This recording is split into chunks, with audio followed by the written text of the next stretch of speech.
or complain. It's not fun to talk about when she's not here, though. It's a lot of guys checking in on the app, by the way, about their misadventures as young men with their balls. Yeah, I imagine I was not the only one to do such a thing. I think most men try Nair at least once, and like Bill said, it's on their balls. With varying results. For me, it burned like hell. Hey, Joe, baby. Burn like, I never did that. I mean, I don't. I fully understand people trying it, but I never. Yeah, never did I don't think it burned enough that I was like, I'm never doing this again. Right. But I don't think it didn't get to the point where I'm like, I need to go to the hospital or anything like that. The hospital. Mm-hmm. Well, because like when Dr. Ryan Berglund is here, right? Yeah. He has said it on a couple of occasions because people asked, and then it kind of became not a running joke, but a running confirmation. He's like, hey, if you have warts down there, don't burn them off yourself. Don't burn them off yourself. It is amazing the kind of frontier medicine that people will subject themselves to, given the opportunity. And obviously, if you're young and you don't know, you're just kind of learning how everything works in the first place. But I can't imagine, that's what's most funny to me. We're not talking about young guys. Because young guys, they're not, you're not 11 years old. I lived on my own. So that's what I'm saying. Like you were a young adult. I was a young adult. You weren't like 11 going, I want these really smooth because you got nothing down there anyway when you're in my $230 a month apartment in Tremont. Yep. Very different Tremont back then. Back in 2008, my buddy's mom took me and her son to Tammy Pescavelli for our birthdays when we turned 18. And when we got home, his little brother, who was probably like 15, 16, was in the bathroom screaming. And when we got upstairs, he had his stuff in the sink trying to run water across it because he used Icy Hot to rub and tug. Amazing. Icy Hot. That was the only thing in the house that this kid could find was Icy Hot. Never tried that either. Wow. The things you dudes will come up with. We're getting requests to talk about boobs and butts since Mary's not here. Oh. I like boobs and butts. I like both. Done. They're all great. We did that. We did it. They're all great. I've always been an ass man, but I have such reverence for breasts. And you know what? It's such a, it's well-tread ground, but it is such a chemical thing for straight guys, and maybe even gay dudes too. You know, I'm sure they don't necessarily see them as sexual, but there might be something in just the male brain that goes, boobs. And for cool. Yeah, for straight guys, I don't know what it is. I don't know what it is. It's like linked back to breastfeeding and stuff like that. Yeah, but not I don't think it's that. I think they just look awesome. Well, because a lot of dudes didn't get breastfed. But I mean, and like, when you did, but it's you like they can like the way that you're like, oh, I like the big boobs because I know it's the boobs will be able to feed my kids. But like an ancient thing, you mean? Yeah. Yeah, like some instinctual thing. Yeah. But I think it just looks good. Yeah. Curvy things are nice. Curvy things are nice. I was reading about Chinese teenagers. Oh, so we're done talking about boobs. No, well, Chinese teenagers are being told to master their sexual desires by playing badminton. Badminton. I don't know where they came up with this. But so this is to keep them from masturbating. Yeah, well, yes. Or to curb their sexual urges. They're trying to, as a now this is China. So they're saying so they really the way to curb your sexual desires is to slap around a shuttlecock? Yes. I don't know how they arrived at this. But listen, China is a place that they have a lot of incentive to try to discourage premarital sex. They're like, we already have enough people here. Yeah. You ever gone to Hong Kong? It's one of the most congested areas on the entire planet. For whatever reason, they have published and disseminated these teaching materials telling young girls and boys to master their sexual desires by playing badminton. A 70-page document. You need 70. What does it include? Badminton rules? Or you need 70 pages to tell people, hey, don't whack it, play badminton. I mean, you can reduce that to a keep calm and carry on poster or something. Don't whack it, play badminton. Now I'm calling it bagminton. A pound cake on the brain. Badminton. Well, it is an Olympic sport. And, you know, young kids are trying to turn playing with themselves into an Olympic sport. They're giving this out to children ages 12 to 14, which includes a section telling a boy and a girl who are studying together to go outside and play badminton together if they become aroused. Now, we look at this and go, ha, ha, ha, have a good larf. Maybe there's something we don't know. Maybe there's something in this. Maybe they're on to something. Another example in this document stated that a young couple who saw another couple engaging in intimate behavior should, quote, leave the scene immediately. Like it's a crime, right? And go enjoy the sight of flowers and trees in a park. I understand the notion that governments and education systems and whatever are always trying to curtail the hormonal urges of kids. It's just damn near impossible. You have to hope that somebody has gotten it through your brain, even though that's half working when you're at that point in your life, to be like, hey, whenever possible, try to make good decisions. It's got nothing to do with badminton or going to the park and looking at flowers and trees. Of course, there are critics of this document, even in China, because it refers to premarital sex as deviant and out of touch and regressive. None of which is true, of course. And then there's a commitment form in there. What about post-marital sex, like after you're divorced? Yeah. Does it matter then? Well, what Or do a lot? is it premarital sex again? Well, that's a gray area. But what do most? I should say most. What do a lot of divorced couples say? Boy, we get along better now that we're not married. I mean, did you and your ex-wife get along better after you got divorced? I mean, mostly because I don't have to talk to her very often. Is that what it is? I mean, we get along. Like we don't fight. Like I saw her on Sunday at my niece's 1-year birthday. And, right. You know, we talk and we text each other from time to time. But like, we are also never like a fighty couple either. Well, but that creates its own problems. Yeah. I mean, I'm not a fighty guy either, but my ex-wife and I were always kind of bickering about something. But again, we have children too. Yeah. So. Well, that's usually what we talk about as the kids.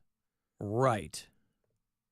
But it took us a long time I should say it took her a long time to get along with me. Mm-hmm. You're Captain Fun.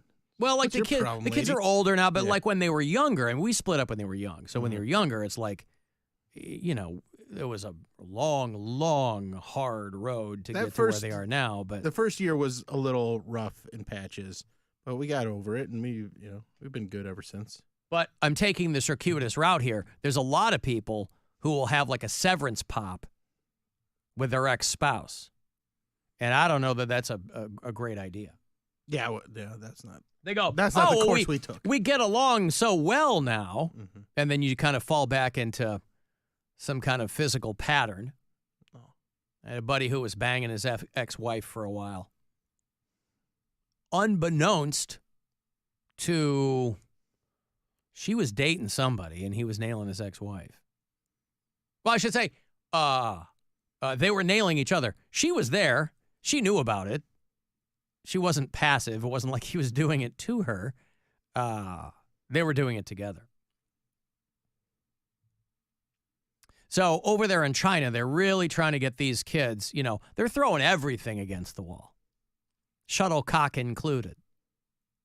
And they throw in a lot of the old standbys. It feels very, I know there's even though it's kind of a weird form of communism over there in China, there is a kind of a weird, kind of Jesus-y vibe in what happens. You know, Well, they still want the control over it's people. like a state religion. Yeah, it's I mean, it's first and foremost, it's just- about that. do what we say. Mhm. That's a really big part of China. Yeah, it really is. How can they book a court, you know, and people have normal questions. How can they book a badminton court on such short notice? Mm-hmm. Oh, my God. I got a boner. Can I go play badminton? Well, that's why you have to bring your own kit, probably. You bring your own badminton set. Their education secretary, of course, says there's nothing wrong with the guide at all. They're just trying to, say it with me, because we do it here, protect children. Ah, yes. The old protect children. We do such a great job of it here. I'm sure they do a bang-up job over there in China as well. As a dude, I heard from one of our Kentucky bureau chiefs. If you listen to us on iHeartRadio, wherever you are, if you're out of state, tell me where you post up. Holly is in Durant, Iowa.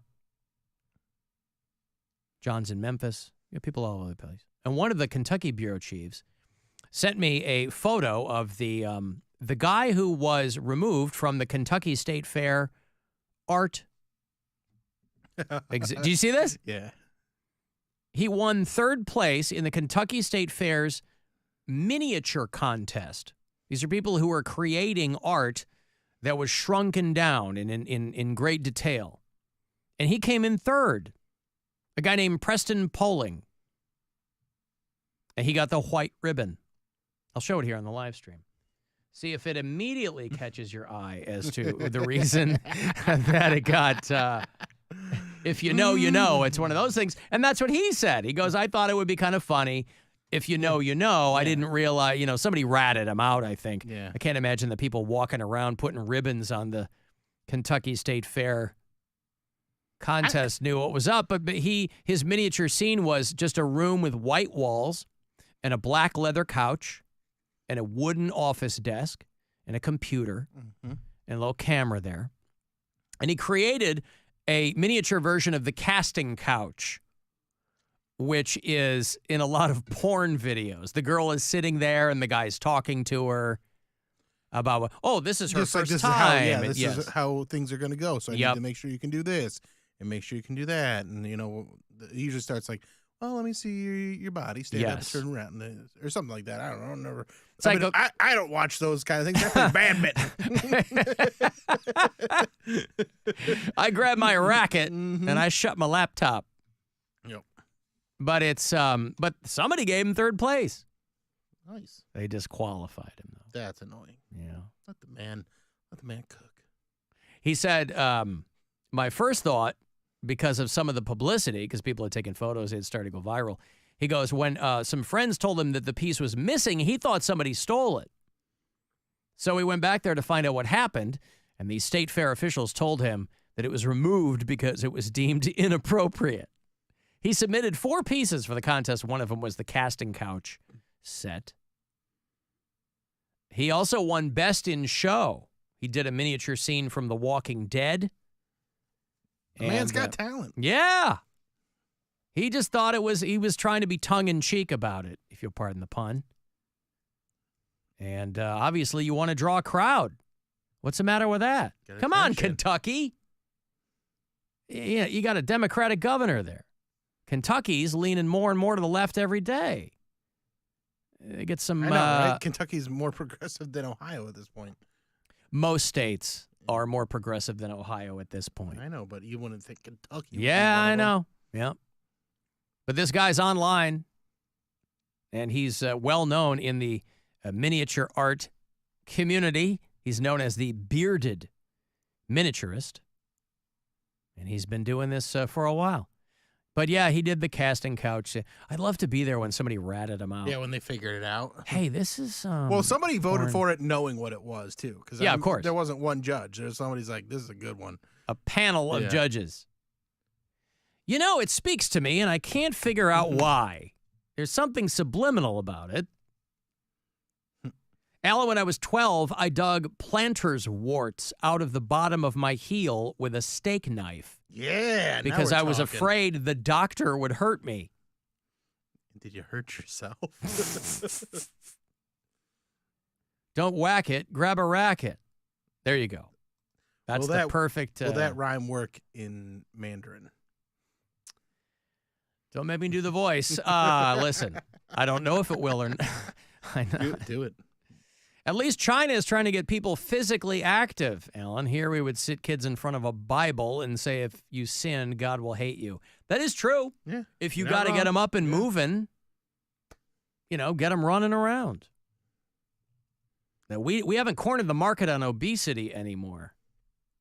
Most of the stuff available, most things are available processed food-wise around the world, or they have their own, and, so there's probably people who need to get up and moving everywhere around the world. You like to move it. Mm-hmm. So, yeah. Next time, and again, whatever kind of community you're in, if you are in one that might frown on premarital activities, just keep badminton in the back of your mind, and it might serve you well. I watched a little bit of that during the Olympics. Badminton. They're pretty impressive. I don't know. We must have had a set, because I remember as a kid playing badminton a lot. And so my dad must have, because I do remember on occasion the pain in the ass that was setting that net up. Because when you take it down, you just kind of roll it up like scrolls, and then you got to untangle it. I do remember doing that. I just remember that. Because it was pretty low impact, and it's fun, and That felt like one of those things that we'd only play when we'd have family get-togethers. And it would just be out, and then kids would play it for like we never kept score. Right. We never took it serious. And there's no learning curves like little kids can play it. We'd play it for like 10 minutes and be like, this sucks. Let's go play something else. Or we turn it into like a baseball type of game or something. Yeah. Boy, you didn't bring any good mitten? This blows. It's a common trend right now to advertise stuff as street corn, street food. But I don't like that because it makes me think it came off the street. And I don't like that. Oh, that's it. Okay. Well, there you go. I don't like street food because it sounds like it came off the street. Well, if anybody starts selling raccoon tacos in my neck of the woods, I'm going to know exactly what happened. Eat your street corn. Yep. Where'd you get that corn? It's street corn. It's corn for the streets. I got it off the street. Hey, Rick. Hey, how you guys doing? What's up, man? If you zoom in on that casting couch picture of the miniature, yep, you could see what looks like butt cheeks in the center cushion. Oh, can you really? Yeah, the detail on it, because he even did a smaller version of it on the screen of the computer. Yeah, beautiful. I love art. Butt cheeks, really it's fantastic. Yeah, I love art. All right, because of you, Rick, I'm going to zoom in when I go to a break. All right, guys, take care. All right, thank you. There's Rick. Art is beautiful. Mm-hmm. Little butt cheeks. I'm glad Mary left for this one because she'd be like, I like porn and I don't like art. I don't like porn is art. That's what I'm saying. Some people think that it's a art. More base form of art, but of course. You might not like their acting style. These aren't girls that came out of the Meisner school, but they are working hard to pretend like they're having a good time. And that, you got to respect that. Is it the same Rick? Do. No, different one. Wow, 2 Ricks in a row, Bill. They were getting Rick rolled, but we were not. All right, Rick. Yeah, you guys were talking about badminton, and it's funny. Everybody always talks about it, and it's like this weird sport. I play in a badminton tournament every 4th of July, and this tournament's been going for like 70-plus years. Oh, good for you. What's are the prize? Are you good at it? I mean, or is it just fun and stupid, or you enjoy it and you're good at it? Oh, no, it gets really, really intense because how we play it, where the net comes off, is off the side of a big, like, garage barn, so you're allowed to play it off the wall. Oh, so you've kind of you've modified it to make it more entertaining and challenging. Yes. And well, let me ask you this, because I said earlier maybe they know something we don't there in China. Has it made you less likely to engage in autoerotic activities? If I'm playing it, then yeah. I guess that's While he's playing it. Not that coordinated. Rick's like, they're like, why does Rick always have one hand down his shorts? Is there a prize if you win it? Yeah, every team, it's like $20 a team, and then depending on how many teams we have, the second place gets your money back, and the winners win the rest of it. Oh, nice. Wow. Have you ever won it? So you yes, 2 years ago I won. On the 4th of July, no less.